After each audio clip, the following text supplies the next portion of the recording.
ಕಡೆಯಲ್ಲಿ ಸಚಿವ ಸಂಪುಟ ವಿಸ್ತರಣೆ ಆದರೆ ಮತ್ತೊಂದು ಕಡೆಯಲ್ಲಿ ರಾಜೀನಾಮೆಯ ಬೇಗುದಿಯಲ್ಲಿ ಕಾಂಗ್ರೆಸ್ ದಗದಗನೆ ಬೇಯ್ತಾ ಇದೆ. ಸಂಪುಟ ವಿಸ್ತರಣೆ ಬೆನ್ನಲ್ಲೇ ಆಂತರಿಕ ಕಲಹ ಜೋರಾಗಿದೆ. ರಾಜ್ಯ ಕಾಂಗ್ರೆಸ್ನಲ್ಲಿ ಆಂತರಿಕ ಬೇಗುದಿ ಹೆಚ್ಚಾಗಿದೆ. ನೂತನ ಸಚಿವರ ಪಟ್ಟಿಗೆ ಸಿದ್ದರಾಮಯ್ಯ ಅಸಮಾಧಾನ ವ್ಯಕ್ತಪಡಿಸ್ತಾ ಇದ್ದಾರೆ. ಸಿದ್ದರಾಮಯ್ಯ ಅಸಮಾಧಾನದ ಬಗ್ಗೆ ಕಾಂಗ್ರೆಸ್ನಲ್ಲಿ ಚರ್ಚೆ ಆಗ್ತಾ ಇದೆ. ಹೈಕಮಾಂಡ್ ನಾಯಕರೊಂದಿಗೆ ಸಿದ್ದು ಮಹತ್ವದ ಚರ್ಚೆಯನ್ನ ಮಾಡ್ತಾ ಇದ್ದಾರೆ. ಸಚಿವರ ಪಟ್ಟಿ ಬಗ್ಗೆ ವರಿಷ್ಠರೊಂದಿಗೆ ಸಿದ್ದು ಬಗ್ಗೆ ಮಾತುಕತೆಯನ್ನು ನಡೆಸ್ತಾ ಇದ್ದಾರೆ. ಹೈಕಮಾಂಡ್ ನಾಯಕರೊಂದಿಗೆ ಸಿದ್ದರಾಮಯ್ಯ ಮಹತ್ವದ ಚರ್ಚೆಯನ್ನು ನಡೆಸ್ತಾ ಇದ್ದಾರೆ. Why he is called as mass leader ಅನ್ನೋದನ್ನ ಮತ್ತೆ ಹೈಕಮಾಂಡ್ಗೆ ಪ್ರೂವ್ ಮಾಡ್ತಾ ಇದ್ದಾರೆ ಇಲ್ಲಿ ಸಿದ್ದರಾಮಯ್ಯ. ಯಸ್, 20 ಶಾಸಕರು, 20ಕ್ಕೂ ಹೆಚ್ಚು ಶಾಸಕರು ಏನು ರಾಜೀನಾಮೆಗೆ ಮುಂದಾಗ್ತಾ ಇದ್ದಾರೆ. ಅವರೆಲ್ಲರನ್ನ ಕಂಟ್ರೋಲ್ ಮಾಡುವಂತ, ಹಿಡಿತದಲ್ಲಿ ಇಟ್ಕೊಳ್ಳುವಂತ ಅಥವಾ ಈ ಬೇಗುದಿಯನ್ನ ಶಮನ ಮಾಡುವಂತ ಶಕ್ತಿ ಇರೋದು ಕಾಂಗ್ರೆಸ್ನಲ್ಲಿ ಸಿದ್ದರಾಮಯ್ಯನವರಿಗೆ. ಹಾಗಾಗಿ ಸಿದ್ದರಾಮಯ್ಯ ಮುನಿಸಿಕೊಂಡ ಪರಿಣಾಮವಾಗಿ ಇಷ್ಟೆಲ್ಲ ಆಗ್ತಾ ಇದೆ.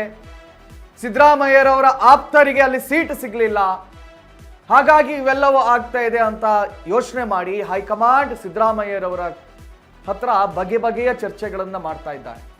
ಬಗೆ ಬಗೆಯ ಚರ್ಚೆ, ಅಲ್ಲಿ ವಿನಂತಿಯೂ ಇರುತ್ತೆ, ಡಿಮ್ಯಾಂಡು ಇರುತ್ತೆ, ಅಲ್ಲೊಂದಿಷ್ಟು ಆಜ್ಞೆಯೂ ಇರುತ್ತೆ, ಒಂದಿಷ್ಟು ಬೇಡಿಕೆಯೂ ಇರುತ್ತೆ.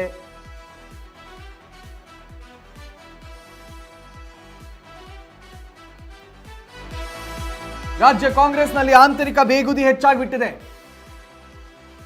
ನಿನ್ನೆ ಸಂಜೆ ನೋಡಿದ್ರೆ ಸಂಭ್ರಮಾಚರಣೆ, ಇವತ್ತು ಬೆಳಗ್ಗೆ ನೋಡಿದ್ರೆ ರಾಜೀನಾಮೆಯ ಮಹಾಪರ್ವ. ಒಬ್ಬರಾದ್ರ ಮೇಲೆ ಒಬ್ರು ರಾಜೀನಾಮೆ, ನಾವು ಕೊಡ್ತೀವಿ ಅಂತ ಹೇಳಿ ನಾ ಮುಂದು ತಾ ಮುಂದು ಅಂತ ರಾಜೀನಾಮೆಯನ್ನು ನೀಡ್ತಾ ಇದ್ದಾರೆ ಇವರೆಲ್ಲರೂ. ಹೈಕಮಾಂಡ್ ನಾಯಕರೊಂದಿಗೆ ಸಿದ್ದು ಮಹತ್ವದ ಚರ್ಚೆಯನ್ನ ನಡೆಸ್ತಾ ಇದ್ದಾರಂತೆ. ಇದೀಗ ಇವತ್ತು ಸಂಜೆಯ ಹೊತ್ತಿಗೆ ಏನು ಔಟ್ಪುಟ್ ಬರುತ್ತೆ ಅದನ್ನ ಕೂಡ ಕಾದು ನೋಡಬೇಕಾಗಿದೆ.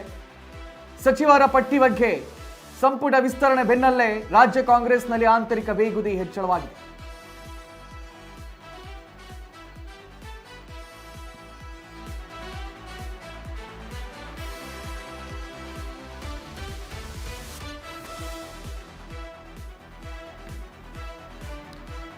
ಇದೇ ವಿಚಾರದ ಕುರಿತಾಗಿ ಮತ್ತಷ್ಟು ಅಪ್ಡೇಟ್ಸ್ಗಳು ಲಭ್ಯವಾಗ್ತಾ ಇದೆ. ಮಾಜಿ ಕಾಂಗ್ರೆಸ್ ಹೈಕಮಾಂಡ್ ವಿರುದ್ಧ ಸಿದ್ದರಾಮಯ್ಯ ಗರಂ ಆಗಿದ್ದಾರಂತೆ. ಗಾಯತ್ರಿ ಶಾಂತಗೌಡಗೆ ಸಚಿವ ಸ್ಥಾನ ನೀಡಿರುವುದು ತಮ್ಮದೇ ಸಮುದಾಯದ ಇನ್ನೊಬ್ಬ ಎಂಎಲ್ಸಿ ಸಚಿವರಾಗಿದ್ದು ಸಭಾಪತಿ ಉಪಸಭಾಪತಿ ಆಯ್ಕೆ ಬಗ್ಗೆ ಹೈಕಮಾಂಡ್ ಚರ್ಚಿಸಿಲ್ಲ ಅಂತ ಗರಂ ಆಗಿದ್ದಾರೆ ಮಾನ್ಯ ಸಿದ್ದರಾಮಯ್ಯನವರು. ಮಾಜಿ ಮುಖ್ಯಮಂತ್ರಿಗಳು ಸಿದ್ದರಾಮಯ್ಯ ಸಭಾಪತಿ ಉಪಸಭಾಪತಿ ಆಯ್ಕೆ ಬಗ್ಗೆ ಹೈಕಮಾಂಡ್ ಚರ್ಚಿಸಿಲ್ಲ. ಸಚಿವ ಸ್ಥಾನಕ್ಕೆ ಶಿಫಾರಸು ಮಾಡಿದಂಥ ಉಮಾಶ್ರೀಗೆ ಉಪಸಭಾಪತಿ ಸ್ಥಾನವನ್ನು ನೀಡಲಾಗಿದೆ. ತನ್ನ ಶಿಫಾರಸುಗಳಿಗೆ ಹೈಕಮಾಂಡ್ ಏನು ಮನ್ನಣೆಯನ್ನೇ ನೀಡಲಿಲ್ವಲ್ಲ, ಅದಕ್ಕೆ ಗರಂ ಆಗಿದ್ದಾರೆ ಸಿದ್ದರಾಮಯ್ಯನವರು.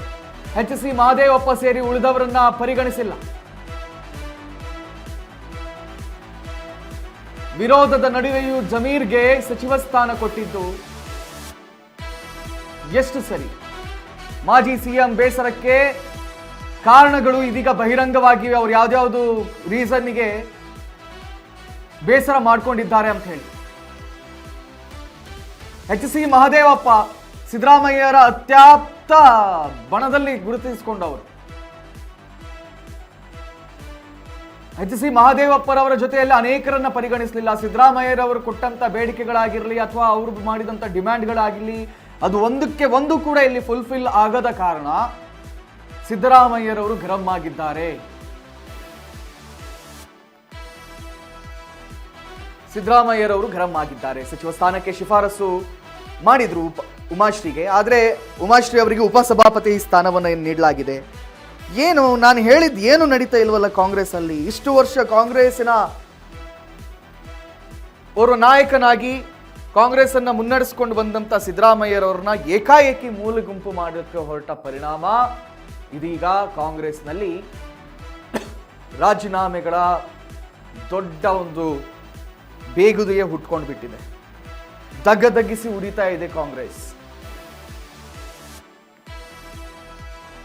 ಗಾಯತ್ರಿ ಶಾಂತೇಗೌಡಗೆ ಸಚಿವ ಸ್ಥಾನ ನೀಡಿರುವುದು ಕೂಡ ಅವರಿಗೆ ಮನಸ್ತಾಪಕ್ಕೆ ಕಾರಣವಾಗಿದೆ. ತಾನು ಹೇಳಿದವರನ್ನ ಬಿಟ್ಟು ಉಳಿದ ಎಲ್ಲರಿಗೂ ಕೂಡ ಕೊಟ್ಟಿದ್ದಾರೆ. ತನ್ನ ಮಾತಿಗೆ ಒಂದಿನಿತೂ ಕೂಡ ಬೆಲೆ ಇಲ್ಲ ಅಂತೇಳಿ. ಇವನ್ ನಿನ್ನೆ ನಡೆದಂತಹ ಸಚಿವ ಸಂಪುಟ ವಿಸ್ತರಣೆಯ ಸಭೆ ಏನಿದೆ, ಆ ಸಭೆಯಲ್ಲಿ ಕಡೆಯವರೆಗೂ ಕೂಡ ಎಲ್ಲರೂ ಕಾಯ್ತಾ ಇದ್ರು ಸಿದ್ದರಾಮಯ್ಯರವರು ಬರಬಹುದು ಅಂತ ಹೇಳಿ. ನೋ, ಸಿದ್ದರಾಮಯ್ಯ ಬರಲೇ ಇಲ್ಲ. ಸೊ ಅದು ಒಂದು ಅರ್ಥದಲ್ಲಿ ಎಲ್ಲರೂ ಹೇಳ್ತಾ ಇದ್ರು ಸಿದ್ದರಾಮಯ್ಯರವರು ಬೇಸರಿಸಿಕೊಂಡಿದ್ದಾರೆ ಅಂತ ಹೇಳಿ. ಇದೀಗ ಅವರು ಯಾವ ಕಾರಣಗಳಿಗಾಗಿ ಬೇಸರಿಸಿಕೊಂಡಿದ್ದಾರೆ ಅನ್ನೋದು ಬಹಿರಂಗವಾಗ್ತಾ ಇದೆ.